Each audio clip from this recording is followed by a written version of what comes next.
In this video, I'm going to share with you the one big mistake I made with downsizing and what I should have done instead.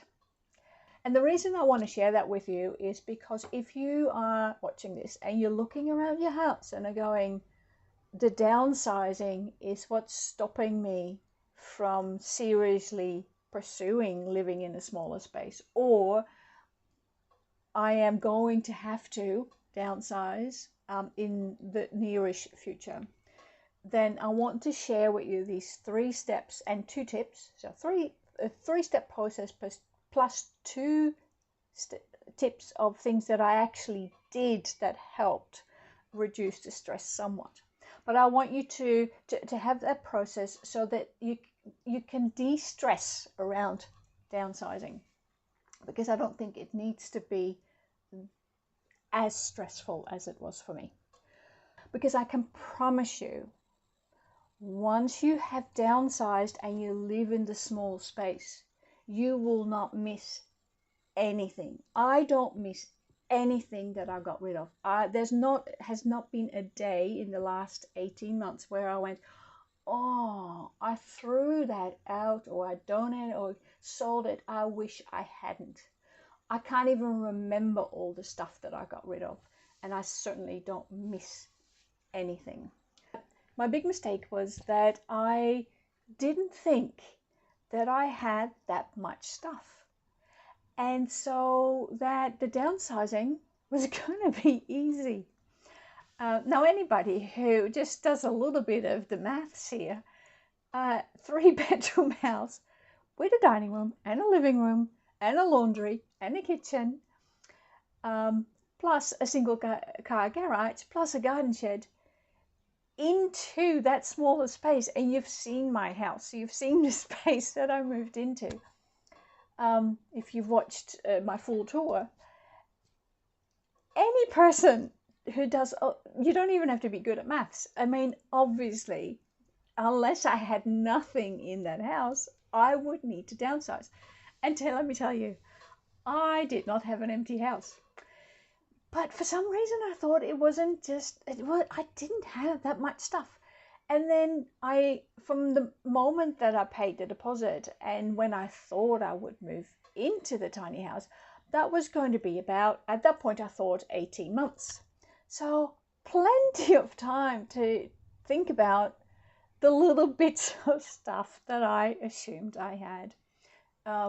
So I put it aside and I went on with much more fun stuff, designing the floor plan and doing the work in Tiny. And I didn't really start to think about downsizing and getting rid of stuff probably about 2 months before we actually moved in April 2023. The 2 months before we moved into tiny house was really focused on getting rid of the big stuff, so the big furniture. And I knew that that was what I needed to get rid of right from the start. I'd looked around, I knew that I had lots of big furniture that I would not be able to take. And so that was actually the easy part. And then we moved into tiny, and I'd gotten rid of a lot of big stuff, moved into tiny house, and then I had about 2.5 to 3 weeks between moving into tiny and having to hand over the keys to an empty house to the real estate agent to get rid of all my stuff. And that's when I realized how much stuff I had. And that 2.5 weeks, 3 weeks, was just the most stressful experience of the whole thing. So I now know what I should have done, and I'm going to take you through my 3-step process that I should have followed. And knowing myself, I'm really surprised that I didn't, because normally I would do a slightly different approach. Okay, so step 1, do an inventory. And I don't mean a detailed long list of, I have 20 knives and 16 forks. Not to that level, but go through every part of your house and just become aware of all the stuff you've got. Because here's something I realized when I started to actually try to downsize. For example, I had a cupboard, a linen cupboard in the bathroom. Now, and I was in that linen cupboard a couple of times a week at least, you know, to get clean towels or to put back towels that have been washed, to get my bed linen. I opened that door a number of times a week. And the top 3 shelves were with spare bed linen for the guest bed, and then towels. We had beach towels, and we had a shelf for everyday towels. And the bottom half of the linen cupboard had boxes with books. And I think there were about 6 boxes of books in that linen cupboard. Now, that never registered when I started to, you know, had this moment of, oh yeah, I'll need to downsize. And even leading up to actually moving, never registered that I had all these boxes with books. In the garage, I had stuff behind stuff behind stuff behind stuff. So there was so much that I could never see. So I didn't, you know, out of sight, out of mind, literally. So I did not know how much stuff I had there. We had 2 bedrooms with really large wardrobes. And in my bedroom, a third of the wardrobe was taken up with, you'll start to see a theme here, boxes of books. But also boxes with childhood mementos. My mum loved to keep things, and I had all those boxes that she had sent over from the Netherlands to Australia when I moved here and decided to stay. And I had boxes with paperwork, storage boxes with paperwork that I could not get rid of because I had to keep it a certain number of years. And there were more of those storage boxes in my office under my very big desk, but just all nicely hidden away in a corner. And I had no idea. Not until I started to actually try to empty out the house. So an inventory of all the stuff that I had that I probably would not be able to keep would have been very helpful. And it would have been good to highlight those items that I thought were going to be difficult to actually, emotionally difficult to get rid of.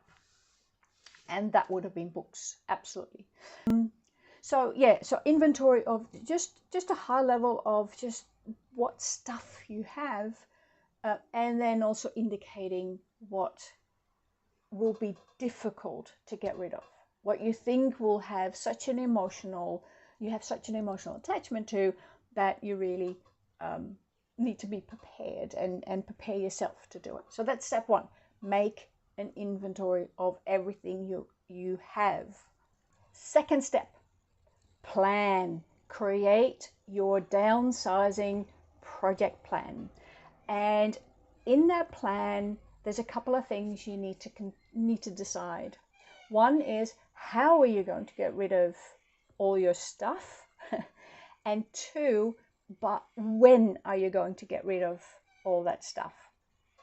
So let's look at how you can get rid of stuff. The first way to get rid of things is to sell. And I sold most of my big furniture items on Facebook Marketplace, and some of it I sold to friends who knew that I was going to get rid of them, and they wanted they were interested in buying it from me. Some of those items I sold a couple of months before we moved, and some items I sold really shortly before we moved because I still needed them while we lived in the house. So that's one way of getting rid of things. The second way to get rid of stuff is to donate. And there's a lot of things you can donate to charity, but you can also donate to friends. I mean, I donated a lot of clothes to charity, and I donated, my daughter donated a lot of her clothes to friends of ours who have daughters who were younger. There were some items of furniture that I donated to friends who also bought things from me, and I went, oh, you like that? They take that as well, because I felt that it was too difficult. The process to sell and the amount of money that I would get for it would not be, wouldn't be worth it in all that stress. And then the third way of getting rid of stuff is to throw it out. And there's different ways to do that.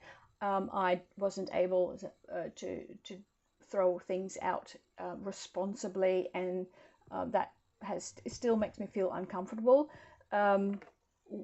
We have here, at least different councils in Australia have different ways of doing this, but we have here twice a year you can have a council a household cleanup where you put things out on the curb and then council comes and takes it away. To be honest, a lot of people come by and find things that they want to take. Other councils you can call and they come and get it.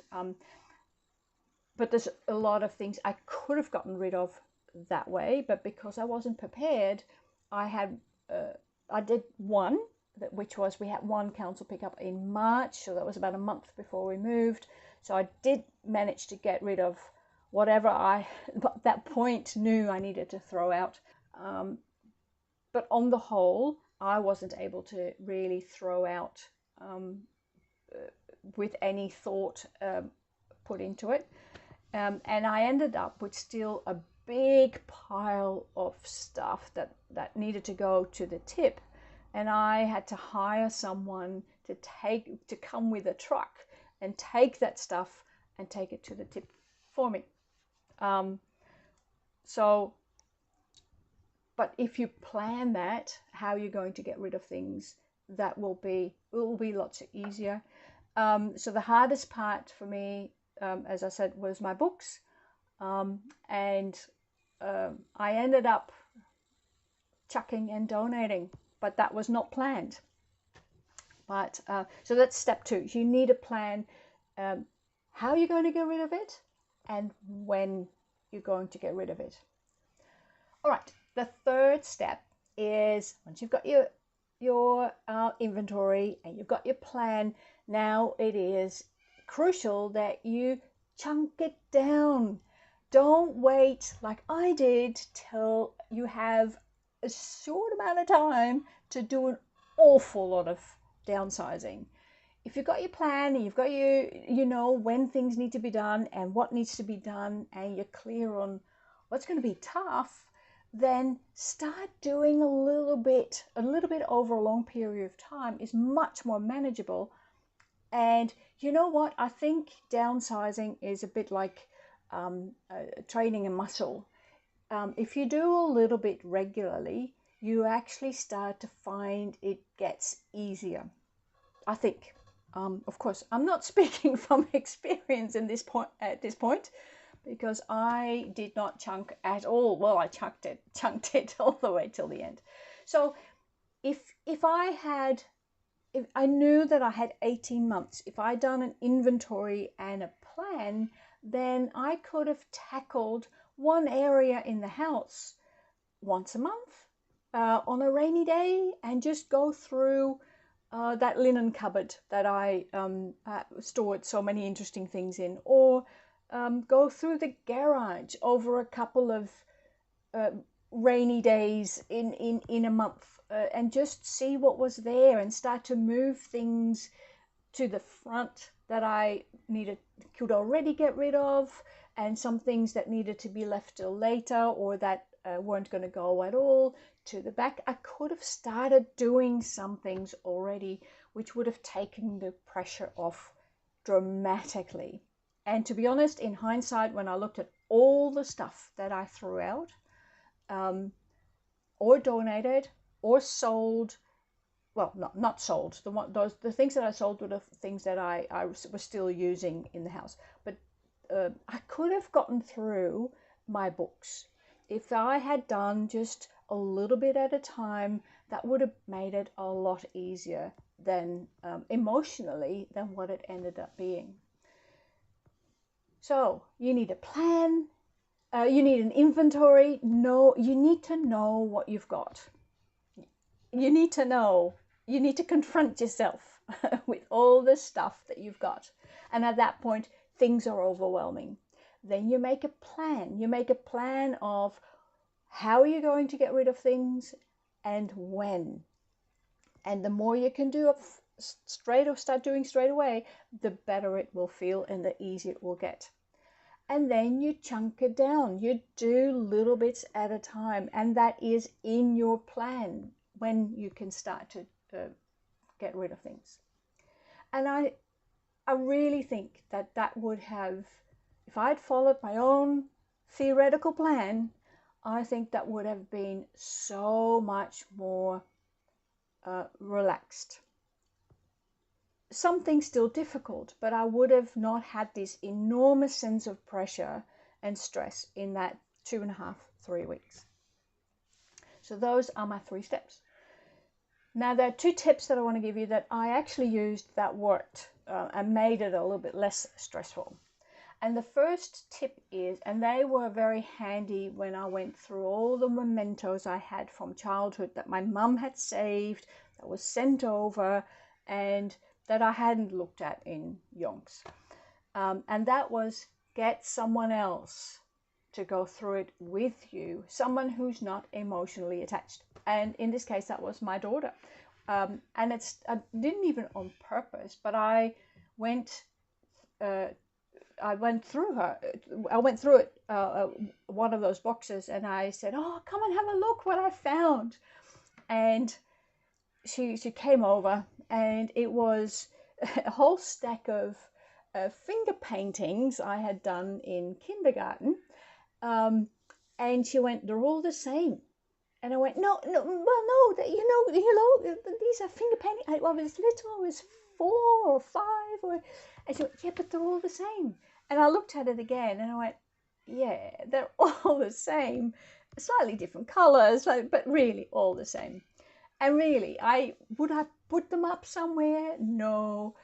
If I had been a world famous artist, maybe they would have been worth something. So really, there was no point keeping them. So they went. We found little exercise. I found little exercise books, and I had a big stack of them from when I learned to write and learned to learn my numbers and learn to add, do my sums. And again, my daughter went, "They're all the same. It's just over time, if I put them in, your handwriting gets a little bit better." So again, there was no point in keeping them. So having someone else who is the voice of reason really helps to with the difficult things in that sense. So I ended up just taking a photo of one of those very early exercise books, and I shredded anything that was paper. So that's one tip. Find someone who is removed emotionally and who can be the voice of reason.